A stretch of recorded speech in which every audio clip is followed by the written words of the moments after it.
I am right now outside the residence of Riaz Bus, husband of ex-Chief Engineer PDD Shahnaz Goni, member of a high-profile family.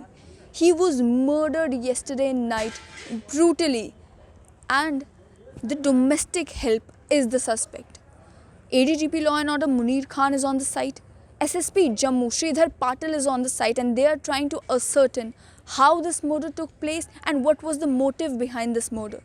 That the suspect is the domestic help who was hired in the month of October. He was a non-local, and it is being said that he knew Riaz Bus was alone in his house.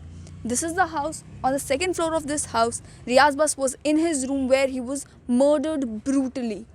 The CCTV cameras have been damaged, and it is being assumed that the murder was a planned murder. A lot of cash and jewelry from the house was taken away, and the car was used as a getaway vehicle. The criminals are on the move, but police is saying that they have already identified the location of the murderers. The actual motive of the murder is still not determined, but it seems like a planned murder since the domestic help already knew that the houses adjoining this residence were also empty. So these houses also belong to the relatives of Riaz and Shahnaz Goni. Shahnaz Goni is currently in United States attending the marriage of a relative.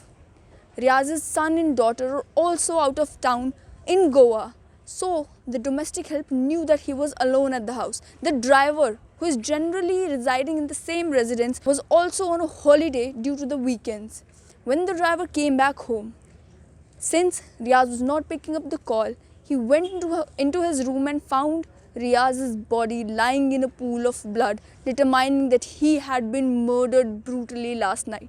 Now the police is trying to crack the case open, but if a member of a high-profile family such as Riaz Bus could be murdered inside his home, it showcases what kind of law and order situation is existing in Jammu and Kashmir. Has the situation deteriorated so much that now even the commoners need to fear that if a member of such a high-profile family can be murdered in such a way, what will happen to us?